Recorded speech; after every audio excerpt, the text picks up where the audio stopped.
Welcome to the latest episode of Cut to the Chase. We got it, and last week we talked about the list of appraisals that you've previously done, and you got it on a computer, maybe you got a little book, you got it on your wall, you got it in your car, because when you're driving around, you're supposed to call them, and if you're not watching this, suppose with, what do you call them?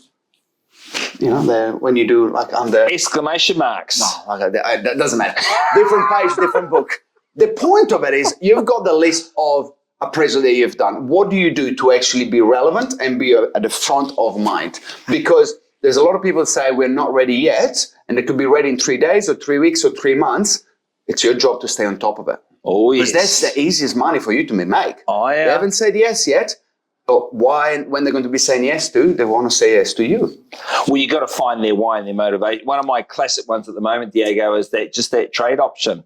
Mr. and Mrs. So-and-so, you said that, you're not ready to go to the market, but actually I've found a property, and the couple would consider a trade because they need to trade down because their mortgage is hurting them too much. Would you consider that option? Yeah. Or we've had an auction, we've got a couple of underbidders. I was thinking about you the other day and your property. Could I introduce those buyers to your property? But I just wanted to touch base and see if that was okay.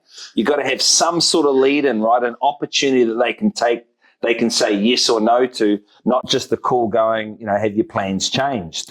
But as well, it comes down to, I don't know, you, obviously you're not an agent, but I don't know, you listeners, if you have those kind of vendors that say, hey, keep us in mind, those vendors are always there, right? Yeah. How about you actually go to that particular person and say, hey, look, I've got a property, it's not on the market, and they might consider an off-market sale. If that would work, then we can consider coming on the market. Would you be open-minded to go and have a look at it?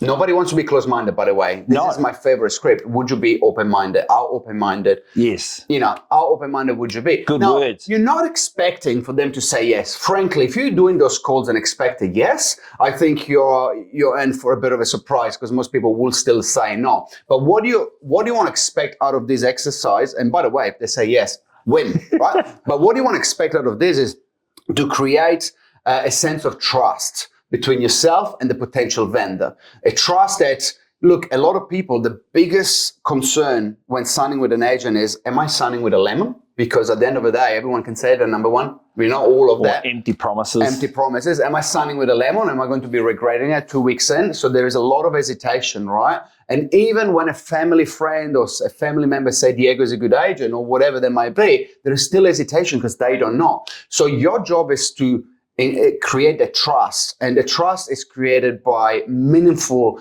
relationship and adding up value, right? So you can tell them something that is sold, you can give them an idea of trading or an off-market sell, and if you do that well, consistently well as well, I won't just say well once, if you do it over the next week and by the way, how often would you get in touch with someone that you've done an appraisal? Weekly, daily? Not monthly, obviously. Well, for me, it's the relevance that you're looking for the data, right? Is there a sale? Is there a new property that's hit the market? What's a story? As long as it's relevant.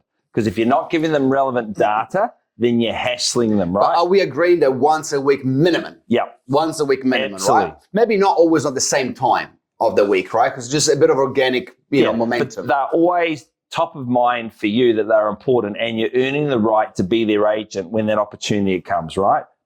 You're showing them that the hustle. We're talking bread and butter real estate, aren't we? Oh, yes. Cut to the chase.